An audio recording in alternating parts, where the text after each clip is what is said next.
قرآن پاک میں قیامت کی کئی نشانیاں بیان کی گئی ہیں، اور اسی میں سے ایک نشانی جوج اور ماجوج کا ظہور ہے۔ تاہم سوال یہ ہے کہ جوج اور ماجوج کا ظہور کب ہوگا اور یہ کیسے مریں گے؟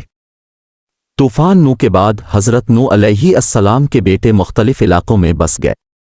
جوج اور ماجوج بھی حضرت نوح علیہ السلام کے بیٹے یا فس کی اولاد میں سے ہیں۔ یہ ایک فسادی گروہ ہے۔ ان لوگوں کی تعداد کثیر ہے، اور یہ لوگ بہت بڑے جنگجو خونخوار ہیں۔ یہ لوگ آدمی، کیڑے مکوڑے اور جنگلی جانور سمیت ہر چیز کو کھا جاتے ہیں۔ جب ان کے ظلم و ستم کی شکایت آبادی والوں نے حضرت ذوالقرنین سے کی تو ذوالقرنین نے 2 پہاڑوں کے درمیان بنیاد کھدوائی، اور جب پانی نکل آیا تو پگھلائے ہوئے تانبے اور گارے سے پتھر جمائے گئے، اور لوہے کے تختے اوپر نیچے لگا کر ان میں لکڑی اور کوئلہ بھر دیا گیا، اور پھر اس میں آگ لگا دی گئی۔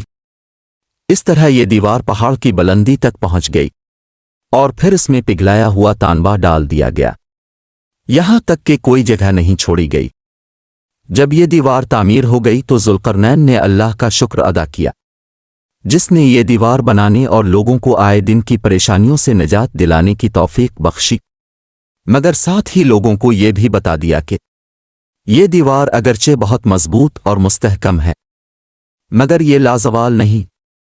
جو چیز بھی بنی ہے آخر کار فنا ہونے والی ہے، اور جب میرے رب کے وعدے کا وقت قریب آئے گا تو وہ اس کو پیوند خاک کر دے گا، اور میرے رب کا وعدہ برحق ہے۔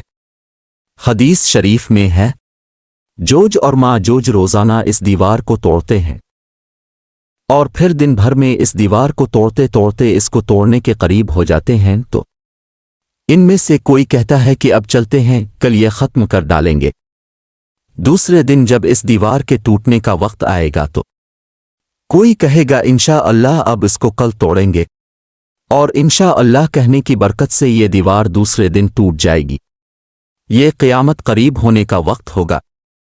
دیوار ٹوٹنے کے بعد جوج اور ماجوج نکل پڑیں گے، اور زمین میں ہر طرف فتنہ و فساد کریں گے، تاہم یہ مکہ مکرمہ اور مدینہ میں داخل نہیں ہو پائیں گے۔ پھر بعد میں حضرت عیسیٰ علیہ السلام کی دعا سے ان کے جسم میں کیڑے پڑ جائیں گے، جس سے یہ ہلاک ہو جائیں گے۔ پھر عیسیٰ علیہ السلام دعا کریں گے تو اللہ پاک اونٹ کی گردن برابر پرندے بھیجیں گے، جو ان کی لاشوں کو اٹھا کر جانے کہاں پھینک دیں گے۔ پھر ایک بارش ہوگی جس سے ساری زمین صاف شفاف ہو جائے گی، اور ہر طرف ہریالی اور خوشحالی ہوگی۔